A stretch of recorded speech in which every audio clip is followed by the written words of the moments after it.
kultuuriloo päeval on üpris kulunud väljend, et kes minevikku ei mäleta, elab tulevikuta, sest tõesti Järva maal ja Järva vallas osatakse meenutada ja mälestusi elus hoida. Ajaloo ja ajalooliste isikute uurimine aitab muuhulgas mõista, kes me eestimaalastena oleme ja kust me tuleme, ja kindlasti annab see ka piirkonnale sellist sisu juurde. Ma ei tea, kuidas teistel, kuid minule süstivad need teadmised alati ettevõtlikkust. Juhan Leinberg oli väga värvikas mees ja ega kõigi tema mõtete ja tegemistega ei peagi nõustuma, kuid kindlasti oleme me ühte meelt, et tegemist oli äärmiselt ettevõtliku mehega. Ja just seda ettevõtlikkust võiksimegi endas edasi kanda. Tänan kõiki tänase päeva organiseerijaid ja külalisi, soovin teile meeleolukat päeva ja aitäh tulemast. Head päeva!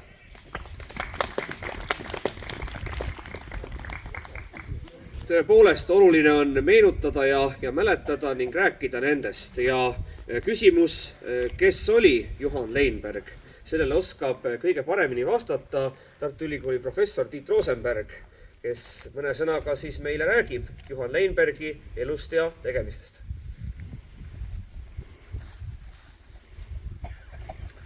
Tere päevast! Juhan Leinberg, talupoeg, prohvet, rahvamees. Nii võib kõige lühemalt kokku võtta selle mehe olemus. Tema elu vaadates võib selle jagada kolmeks osaks. Ütleme, laias laastus esimesed 4 aastat oli ta selline ettevõtlik talupoeg, äritseja, väga liikuv. Järgmised natukene üle tosina aasta oli ta prohvet ja omanimelise usuliikumise juht ja seejärel viimased paarkümmend aastat selline usulembene rahvamees. Ta sündis siis 210 aastat tagasi Norra mõisamaadel Juuskvere küla Kenihansu talus, talu rentniku pojana. 1812, see oli aeg veel, kui Eesti talurahvas oli pärisorjus. Pärisorjuse kaotamiseni Eestimaal jäi 4 aastat. Ja mida me teame Maltsveti noorusest, juba tema pere oli selline usulembene, ernuutlased, pere oli suur, Leinbergil oli 4 venda, 2 õde ja 2 pool venda ja oma haridustee jäi tal tavaliseks tolleaegsele talupoisile. Kodus õpetust saanuna käis ta veel külakoolis, aga juba poisina hakkas ta silma paistma oma keskkonnas ettevõtlikkuse, taibukuse ja sõnaosava jutuvestjana. Ning üpris noore mehena on ta siis siirdunud siitkandist oma sugulaste juurde Järva-Jaani siis Einmani mõisasse, kus ta on saanud siis Maltsveti talu rentnik. Ja see Maltsveti talu ongi talle siis andnud selle lisanime, kellena ta siis ongi võib-olla laiemalt tuntud kui Maltsveti Juhan. Juhan Leinberg alias Maltsveti Juhan.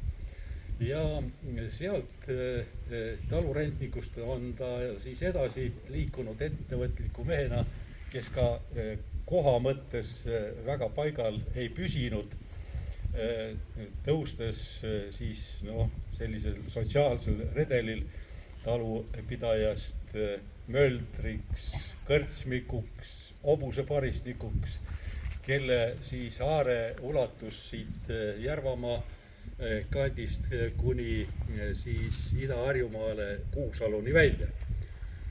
Nii et sellel maal on ta siis liikunud ja äri ajanud. kuni siis 36-aastaselt on ta läinud Tallinnasse. Ja olles juba siis ilmselt ikka nii palju vara suutnud soetada, on ta seal Tartu maantee alguses ostnud 2 maja ja on järgneva 4 aasta jooksul töötanud siis Tiigiveski Möldri jahupoes müüjana. Aga juba sellel Tallinna ajal on tal hakanud nagu süümekad, et on sellist mitte kõige jumalakartlikumat elu elanud. Ja kui ta veel siis 1852. aastal 40-aastasena siis haigestus tõsiselt, tal olid siis liikumisraskused ja luuvalud, siis on temas toimunud selline sisemine pööre. Tema tütar, kes oli siis ka Tallinnas, käis koolis, oli kooli teelt koju tulles leidnud juhtumisi teelt Uue Testamendi ja toonud selle siis haigevoodis vaevlevale isale lugeda, kes selle siis on niimoodi läbi lugenud ja selle mõjul siis nagu otsustanud oma elu oluliselt muuta, andnud tõotuse, et edaspidi ta sellisest patusest elust loobub ja hakkab Jumala sõna seletama ka teistele. Ja kui 1854. aasta algul, siis algas Krimmi sõda ja Tallinnas läks elu keerukaks, on ka väga paljud inimesed linnast siis sõja eest nagu ära läinud ja Leinbergi müüs oma 2 maja ära ja lahkus Tallinnast siirdudes Paidesse. Ja sealt on ta siis edasi hakanudki ümbruskonnas ringi liikudes palvetunde pidama ja rahvast siis kutsuma siis vagamale eluviisile ja valmistama ennast ette siis peatselt saabuva viimse kohtupäeva jaoks. Tal sõnaosava mehena on kuulajaid palju olnud ja nii on tal kujunenud siis mõne aasta jooksul oma jüngrite hulk, mida siis on ka maltsvetlaste ususektiks nimetatud. On liikunud siis niimoodi ringi Järvamaal kõikides nendes kohtades kuni siis seal Harjumaani välja ja nii olevat siis 1860. aastate alguseks tal olnud üpris suur 300 perekonnast koosnev siis ususekt. Muidugi tema Jumala sõna seletamised mõjusid väga mitmeti ja nii on ta sattunud vastuollu vennaste koguduste hooldajatega, kirikuõpetajate ja siis mõisnikega, aga nende seaski on olnud nii tal ka pooldajaid. Ja muidugi see, et ta selliselt aktiivselt liikus ja rahvast nagu äratas ja ärgitas ja sageli sellel ka selline mõisnike vastane maik juures oli, siis on ta 1858. aasta lõpul siis niimoodi võimude poolt kinni võetud ja siis ahelatest Eestimaa kuberneri käsul toimetatud hoopis Riiga, sealse siis Baltimaade kindralkuberneri ette, kes siis andis ta edasi Liivimaa kirikujuhtide kätte, et nood siis asjast nagu selgus teeksid, et mida see Maltsvet siis niimoodi kuulutab. Ja nende kirikumeeste ees oli siis Maltsvet suutnud oma niimoodi vaateid selgitada sedavõrd, et leiti, et jah, selles nagu Jumala sõna vastu ja kiriku vastu nagu midagi ei ole, ainult viis, mismoodi ta tegutseb, et see on taunimist väärt. Ja ta vabastati, et oli siis peaaegu 3-4 kuud seal vanglas, siirdus ta siis tagasi Eestimaale, siis kindralkuberner soovitas siis määratada siis mõnda sellisesse kanti Eestimaal, kus ernuutlasi ehk vennaste koguduse liikmeid ei ole, panna ta vallakooli õpetajaks ja nii siis sai Maltsvetist Kuusalu kihelkonnas, see on siis Ida-Harjumaale jääb, vallakooli õpetaja.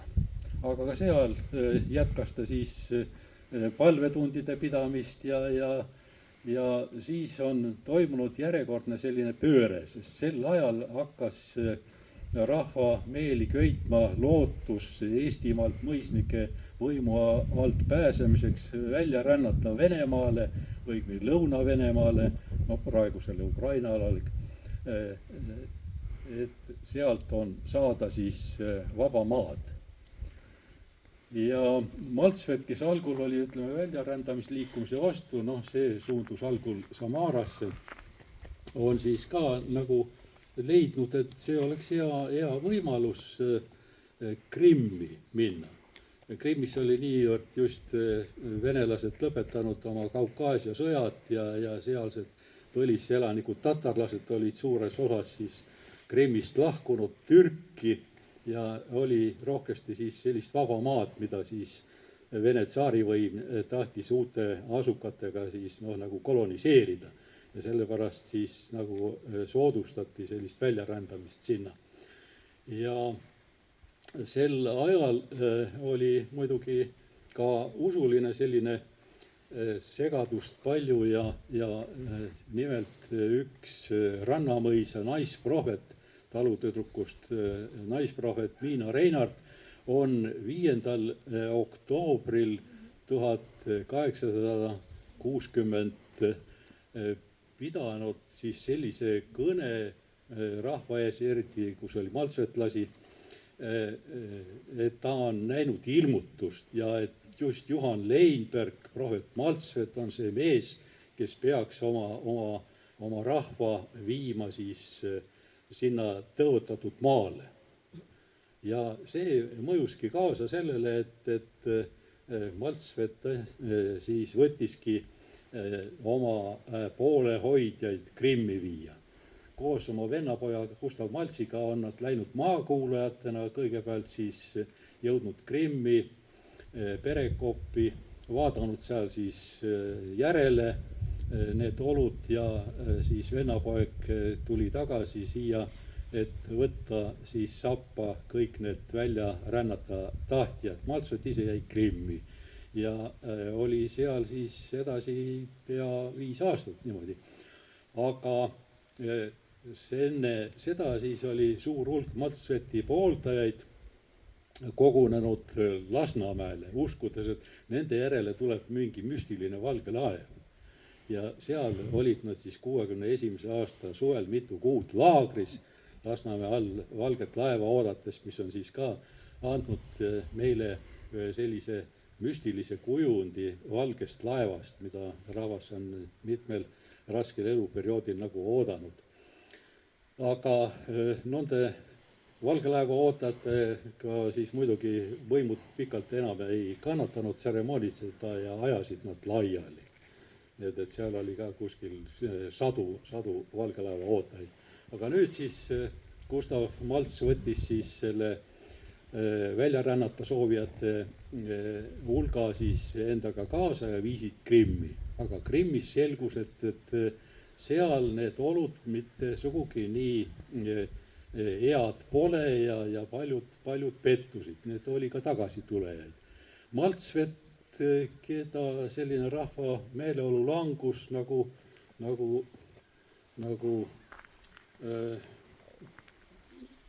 mõjutas, on alguses oma pooldajatest koguni eemale hoidnud. Nii et prohvet on oma jüngritest nagu kõrvale tõrjunud. Ja seal on ta siis aasta öövahi ametis olnud ja seejärel uuesti hakanud äri ajama. Et äri ajades on ta siis seal mitu aastat veel vastu pidanud, aga siis 1865. aastal on ta tagasi kodukanti tulnud, sest tema peres naine, tütar ja 2 poega ei tahtnud talle Krimmi järele tulla. Ja nii on ta siis saabunud tagasi Järvamaale, asunud elama Paidesse, ostis seal siis maja ja võttis varsti ka ühe talu Kirna külje all rendile ja on sealt siis edasi niimoodi äri ajades jätkanud oma kunagist noorpõlveaegset eluviisi. Aga selle kõrval on ta ikkagi ka veel palvetunde pidanud. Muidugi võimude poolt oli talle tehtud karm korraldus, et mitte nii jääda paigale ja mitte rahvast enam rohkem hullutada. Aga väiksemates ringides, kus ta ringi liikus ning eriajades on ta ikkagi ka palvetunde pidanud ja selliselt on ta siis elu oma viimased aastakümned veetnud Paides ja siis oma viimased 3 eluaastat on ta siis veetnud ühe sõbra juures Pruuna mõisa all, kus ta siis ka mõned nädalad enne 73-aastaseks saamist on surnud. Nii et selline on siis olnud sellise värvika mehe elukäik ja oma viimase puhkepaiga leidiski ta siis Paides Reopalu kalmistul, kuhu me täna siis ka varsti pärast suundume. Muidugi ega Maltsvet ei olnud ainus prohvet. Sel ajal oli selliseid prohveteid, nii nais- kui meesprohveteid, õige mitmeid, sest selliseid usulisi liikumisi, eriti siis Eestimaal on siis 19. sajandi viimasel kolmandikul olnud õige mitmeid, nii baptistid, lestadiuslased, keda veel, nelipühilased aga Maltsvet on muidugi nende prohvetite hulgas üks tähelepanuväärsemaid olnud, värvikamaid ja tema poolt siis nagu alus Tõepoolest, nüüd on kohe palju selgem teadmine, keda me täna meenutame ning mis mehega on tegemist.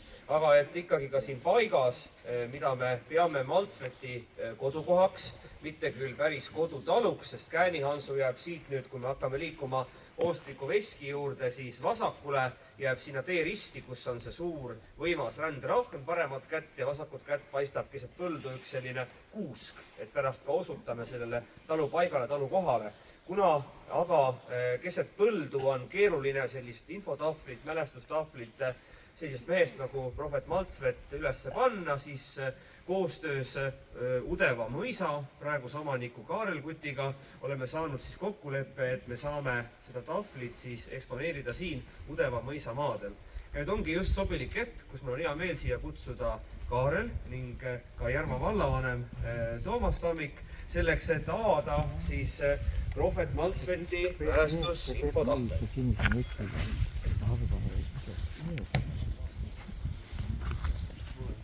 Nüüd võtta pilti.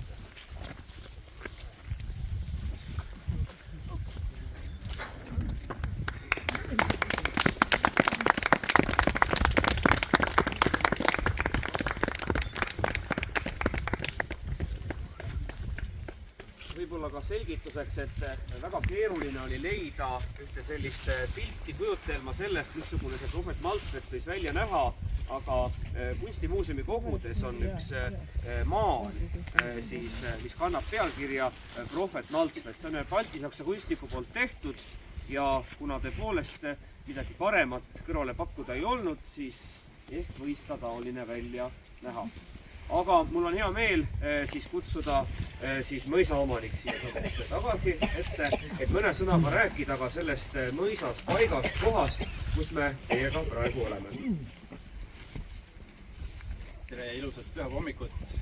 Iseenesest on mõisaomaniku mõisast rääkima lasta üsna nagu ohtlik, sellepärast et ma olen täheldanud teisi mõisu külastades, et kui omanik rääkima hakkab, siis vähemalt 3 tundi kulub ära küll.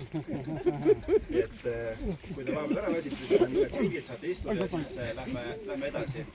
Aga iseenesest mõisaomanikuks olemine on selline tore asi, et meieni on jõudnud enamasti ainult selline füüsiline osa mõisast. Me näeme paremal juhul kuskil mingisuguseid hooneid, mingisuguseid osasid parkidest, aga me tegelikult ei tea, mis elu seal elatud on. Ja see teeb selle just põnevaks, et siis kõik koorub niimoodi aastate jooksul, kuidas ja mismoodi siin on elatud. Aga natukene Udeva mõisast ka. Udeva mõisa ennast on esimest korda mainitud 1594 ja siis on öeldud selle kohta selline tore asi, et see kuulus Kostivere mõisniku Lesk Karin Hansdotter Leonile. Ja selles mõttes on see nagu tore ring, et minu abikaasa, kelle ma veensin seda hullu projekti ette võtma, on ka siis Kostiverest pärit, et see ring on kuidagi teistpidi täis saanud, et jälle on Udeva mõis Kostiverega ka omamoodi seotud.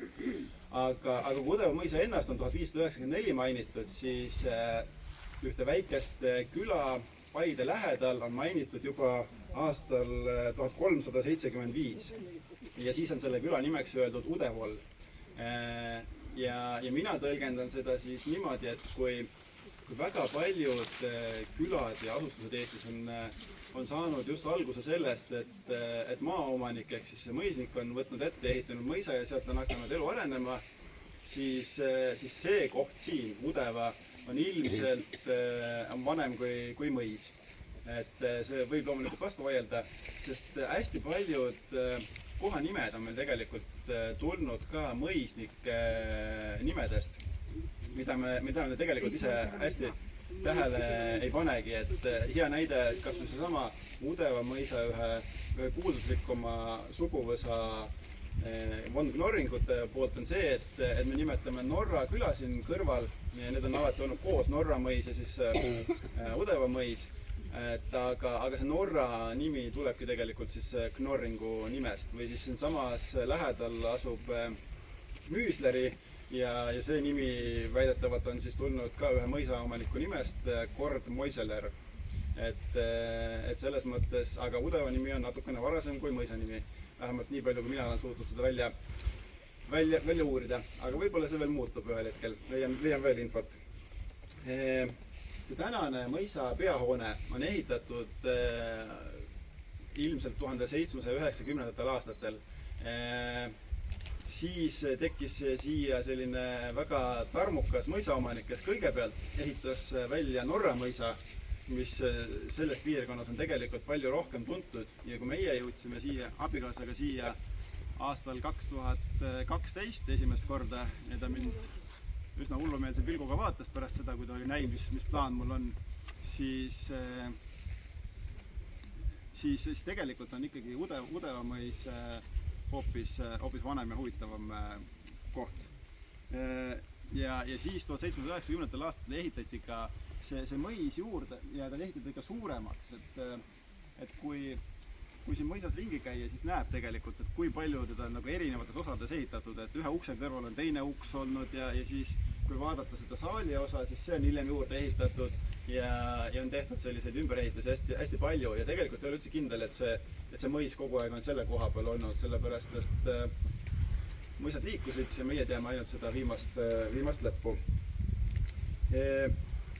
Von Knorringud lahkusid siit 1908. aastal ja nad lahkusid siit sellepärast, et kas siis Vene keisririigis olid sellised segased ajad, tööliste rahutused ja mõisa omanik, kaptenleitnant Nikolai von Knorring ei tulnudki tegelikult Udevale tagasi, ta ei olnud kogu aeg siin koha peal, vaid tema müüs mõisa maha ja siis tema pere juba oli jõudnud Soome ja tema liikus siis Peterburist sinna järgi.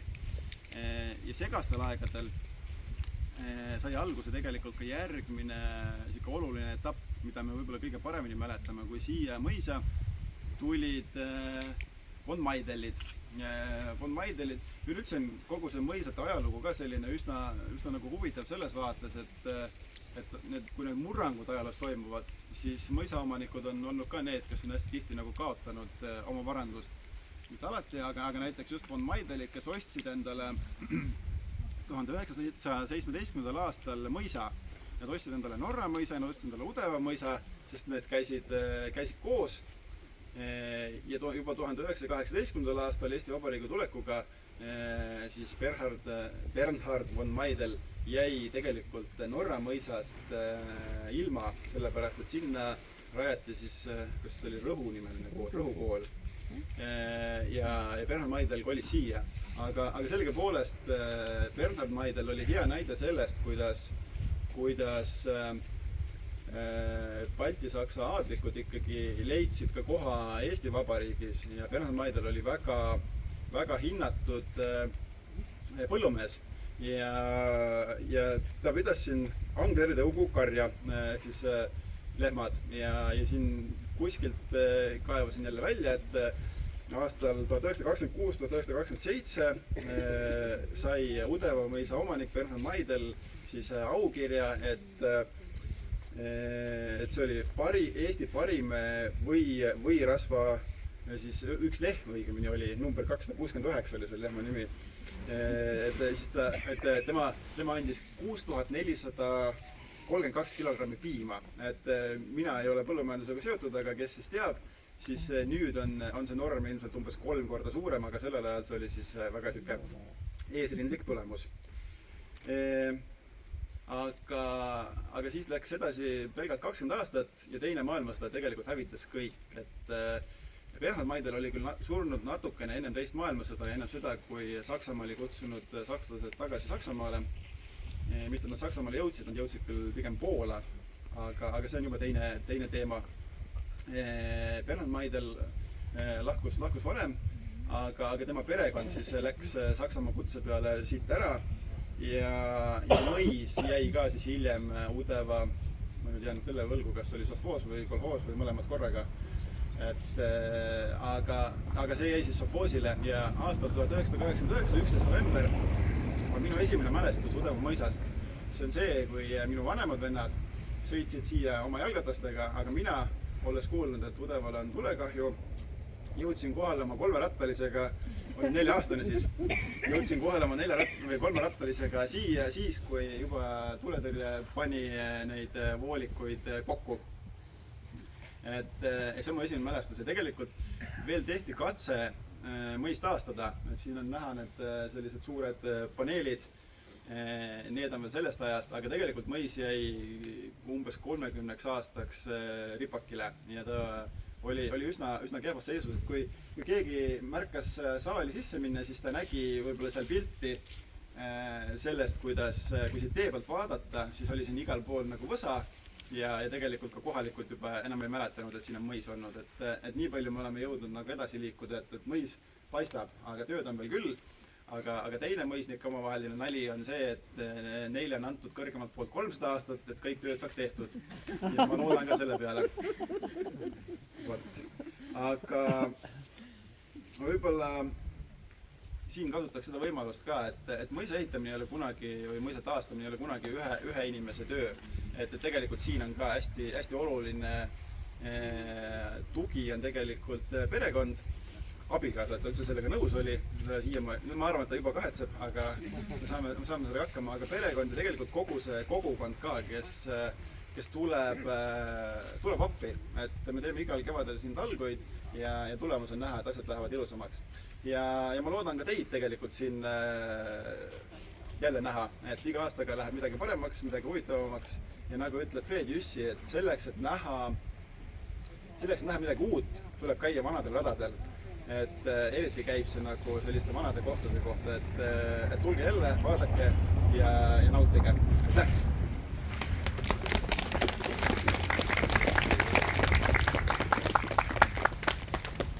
Tõepoolest, koht on inspireeriv, põnev ja huvitav ning kindlasti mööda sõites peatuge, vaadake, uurige.